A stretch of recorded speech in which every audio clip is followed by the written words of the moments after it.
Welcome to Sports Card Talk with RalphieBoy and Gym Class Cards.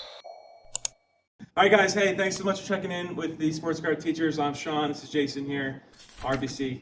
Gym Class First Cards. one. This is the first one, man. This Let's is go. the first one. So, like I said, if you aren't already subscribed, please go ahead and do that. It does help us out. We want to grow this community, so please go ahead and do that. But today we want to take a look at the sports card industry as a whole. Yes. Where is it? Where do we see it? First thing I just want to say is, like, if you look at the stock market, you look at crypto, which is booming. I think it's up to 90,000 per Bitcoin. You look at all these things, everything is going great. So we've been in the game of sports cards, obviously, and we've done pretty well. So I just want to kind of talk about the state of the sports card industry. Where do you see it going?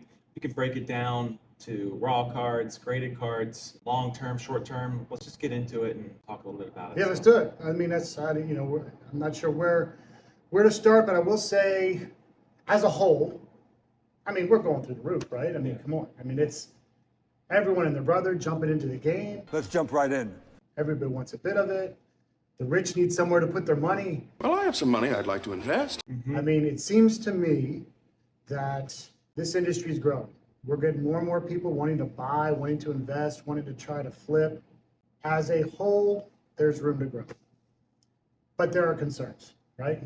Big red flag. I mean, I have concerns. I have some concerns as it relates to the number of cards being graded right now. So if I'm a flipper, right, and I'm trying to find cards on the cheap and grade and flip and make a profit off that, and you're competing with all of a sudden big increase in number of the same card being graded, population through the roof on some of these cards, even some of these base cards, right? Even some of the the new rookie base cards that we try to flip to like low end or first time buyers or first time investors, or collectors, new into the industry, perfect entry level stuff. Even those cards, I mean, you're seeing a lot of people begin to grade those cards to try to do the same thing. So that becomes an issue, I think. I think when we start looking at the specifics, about the specific players. Specific players. So who's been our guy in basketball? Wemby. Wemby. Like everybody, man. So what Wemby train. The Wemby train. You can't. I mean, come on. you stopped that a little. I went a little longer on the Wemby train than you did, but you early on you crushed it with Wemby. Did. We just saw the Sports Cards Investors just came out with the data on the number of Wemby cards graded. Is it number 15? I think 15 all time. all time. All time. Puts him ahead of someone like Steph Curry. Now, He's been I will playing say, for a year and a half, dude. I will say there weren't a ton of Steph Curry rookies, because if you have the Steph Curry rookie, you're in a lot of money right now. So there weren't a ton of the game has changed since then. There weren't as many rookie cards produced as there are Wembys. But what do you think? Does that scare you that there's more Wemby cards graded than there are Steph Curry cards graded? I have not bought a Wemby card in months. I haven't. Well, that's not true, because we did the Mercury box. We did the Mercury box. How much we spent on that? Oh my goodness. Combined. What, 17K? 17K, 8,500 apiece. Scared out of our minds. We made it work. We made it work. We broke even, made a little something. Teapot. Let us astray a little bit. Teapot told me 25K. I'm not saying it. Teapot, come on, man. $8,000 this is going to jump up to $20,000 or $25,000 a box. I think if there's two incredible autos of Wemby. Yeah, but so that was the only thing that we did. But even that, I mean, and I was bouncing around. A buddy of mine wanted to throw some Wembys in graded to have me grade with my last batch that I just sent PSA, and started looking up some of the good base cards like the Prisms. He had a Prism. He had I want to say he had a Select. I'm thinking a Select, and I was shocked at what some of those are going for. Really low. I mean, PSA 10s in the 40s. Wow. We'll put some of that on the screen. I mean, yeah. I mean, the Monopolies not going for a lot. So it's just saturated, man. I remember I bought the NBA hoops, a case of the NBA hoops. And in the beginning, some of those cards were flying off. But by the time I got those cards back from PSA, way Yep. down. Yep. You know, the hoops base, the hoops inserts, and they had a lot of Wemby inserts in that original hoops box, and those all went from middle hundreds, 130, 140 for a 10, down to 50, 40. You're Yeah. barely breaking even with a $40 PSA 10 sale. So can you blame? So I guess thinking of that and how many cards are graded, can you blame Topps and Panini? Because if you look, we were trying to buy boxes at the time, even to just buy retail. Yeah. And you go to the store and I'm calling you up and saying, hey, we got this amount of blasters here. Hardly ever sell any megas out there. Can you blame these card companies for producing so much when it's being bought by the consumer? You can't. Well, they're companies, right? Yeah. I mean, they're not. Topps isn't saying we need to slow down on Wemby cards because of the flipper. Because these guys, because Gym Class and RalphieBoy want to flip a couple cards. I mean, they're not going to do it. It's of course they're gonna continue to grab that cash. And if you look at even their big high end stuff, I mean, how quickly those Mercury boxes, you had to get into a lottery to win the chance. You had to win the privilege of dropping 17K, right, and barely making your money back. Yeah. So people are flying at buying cards. So, and that's a good thing, right? Yep. I mean, so the problem is how this ever-changing like landscape of how are we going to navigate where to go to make money short-term, long-term. And I think that's the problem I see right now. Yeah. Well, let's transition to that. So a box. Yeah, A box of cards. through the roof. What are you buying and what makes the most sense for the flipper, even the hobbyist who just wants the, to have that in their collection. But when they go to buy a hobby box, you're paying $400. Is that justifiable? I mean, I don't know how the flipper know. makes money. I don't know how even just the hobbyist who wants just the cards, the sentimental value in some ways. I don't know where.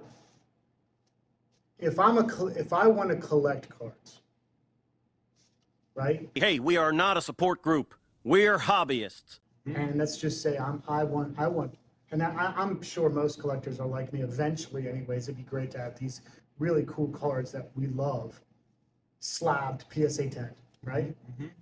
It makes sense to me, I think, to just go find the PSA 10. I mean, with some of the prices and if that's what you're after, right? Yeah. If you're trying to flip on the cheap and getting it a little bit cheaper, I just don't know where you're finding. It's becoming increasingly harder and harder to find the 10, to find that card that you can submit to PSA and say, I'm going to get a 10 on this, and I bought this for a really reasonable price raw, and I'm going to add this to my collection. Or if you're flipping it, right? That's a problem, Finding a good card on eBay, try not to pay over for it. Yep. I didn't even think about that, but just going and finding the 10 might be the way to go for some people. Just find the 10, Yeah. right? If that's what you're into. If you're flipping, I don't know anymore. You and I have talked about this over the last couple of months. Like, where do we find the card? Like, so we've gotten lucky. We've been right card, right time. Yep. Graded cards back at the right time. Put them out there. They get the money, but you see what happens after a month. Oh yeah. Boom. Down. So the window of being able to make money as a flipper in the short term, those windows are closing. And the type of player you can grade is shrinking. Yep. It's almost where, quarterback, rookie, couple players in season here and there where we're having a good season. If you can find the card, get the card to PSA, get it back before the injury, before the, right? Yeah. So for me, it just has become increasingly difficult to flip cards. That's where I am right now. I hope that changes a little bit, but cost of cards, cost of box. I haven't opened a box in. When's the last time you cracked a box? Long time. I miss it. I miss you so much. Long time. I know. It's so It's the fun. funnest part of the whole thing. Yeah. It's just not out there. So yeah, man. For me, buy the slab. Yeah. Makes And take sense. your time on the others. Yeah, you know what I mean? Like, don't be in a rush to get things out to PSA if that's how you're doing it. Even if you're flipping cards, I mean, we've rushed things out. We've held it longer, waited, somewhere in the middle. And, it all comes out to about the same thing. It's all a luck game, right? So do you have those slabs ready to sell at the rate? Like CJ Stroud going into playoffs. Perfect. Yeah, so that's a lot to think about. Let's wrap this up with a kind of a final little question here to discuss, and that is the short-term investor, the long-term investor. Is there one way to go? Should we be looking to the short-term? Is there a market long-term with these cards? Where do you think the collector, the flipper, should they be looking more for short-term gains, short-term investments, or more thinking about the long game, looking at certain players or even retired players? Where Retired players. where's yeah. where someone Well, if we're go? talking long term, right? If you're looking to hold a card long term, I think, established vintage PSA 10 cards, right? Yeah. The Jordans, the Kobes, the, Jeters, the whatever, right? I think those cards have a lot of room to grow long term. I think it's a good investment. I really do. If you're looking for modern cards, ultra modern cards, that's where I have some concerns, right? And if you're looking across the board at the Wembys, the Joe Burrows, the CJ Strouds, all these cards that we've flipped short term or held a little bit to see where they grow. I mean, even Mahomes, right? Like, how are you getting Mahomes to go long term? So I have concerns with that long term. So if it's a modern card for me right now, if it's a modern, ultra modern, I'm looking in out. Yep. In out, right? Makes sense. Get it, get out, move on. I'm not, me, I'm not a hobbyist. I'm not in this for that game. All right. So in out, make some money, move on. Long term, yeah, if you can find it, and maybe that's where you're really looking at those already graded slabs. You did pretty well with some Jordans. I did.